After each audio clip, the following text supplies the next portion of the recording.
So we are on episode 3 of Remember Their Names series, in which we go over the witches that were executed in the Connecticut witch trials. Now, Salem obviously foreshadowed all of this, but this actually happened 40 years prior to Salem, and it was kind of covered up. The only commemoration we have, to my knowledge, is a bunch of bricks in Wethersfield with their names on it. Now, we're going to talk about Mary Johnson today, and it's going to be rather short, because we have no record of her date of birth, her birthplace, or when she came to Wethersfield. Now, the fact that we call her Mary Johnson instead of Goody shows that she was unmarried at all. She had it rough.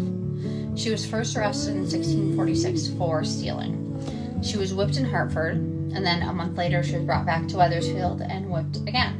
Now, being a servant, she was low class, and obviously in their eyes. But this incident foreshadowed everything that happened, and maybe they were just trying to look for someone to blame for something. But on December 7th, 1648, and I'm saying this with the utmost certainty because I've looked everywhere, there were 0 accusations against this woman. Absolutely none of witchcraft.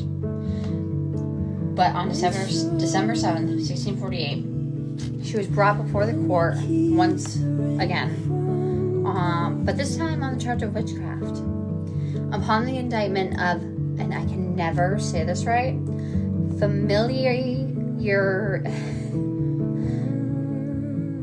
basically being involved with the devil. I'm going to say that instead.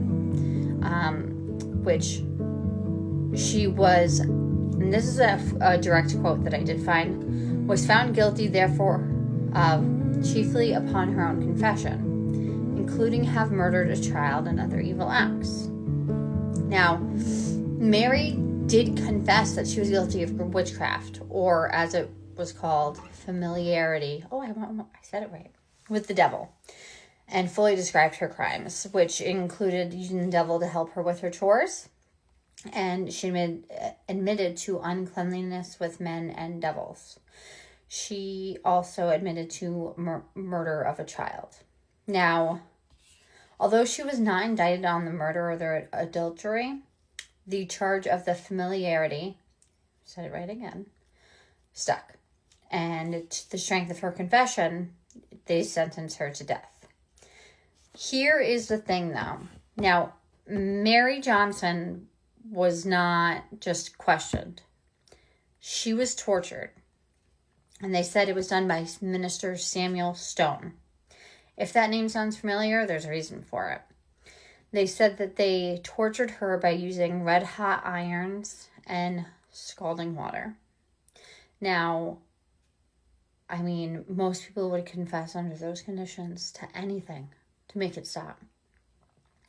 So at that point, she was sentenced to death. Now, there are records that say that her execution was delayed because she was pregnant, and there are some that say she was not pregnant. So I do not have an answer for that one.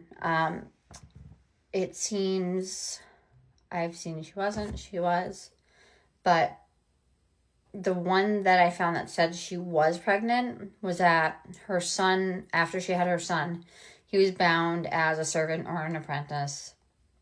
But like I said, other records do contradict this. And the legendary minister and witch hunter, Con Mathers, stated, she died in a frame extremely to the satisfaction of them that were spectators of it. So basically, we don't know what drove them to accuse her of witchcraft. There's nothing documented. And like I said, Connecticut only has a bunch of bricks around Wethersfield to say this person was hung here.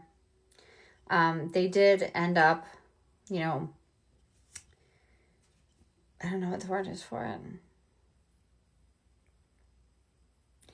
Freeing them of their crimes at some point, but saying they weren't witches, but you got a bunch of bricks around like a fountain or something. We don't have records, and Connecticut was one of the first colonies. Salem has better records. This happened 40 years prior to Salem. Keep that in mind. So Mary Johnson, who did literally nothing wrong besides stealing, but she was a servant. She was probably stealing to eat. That's my speculation.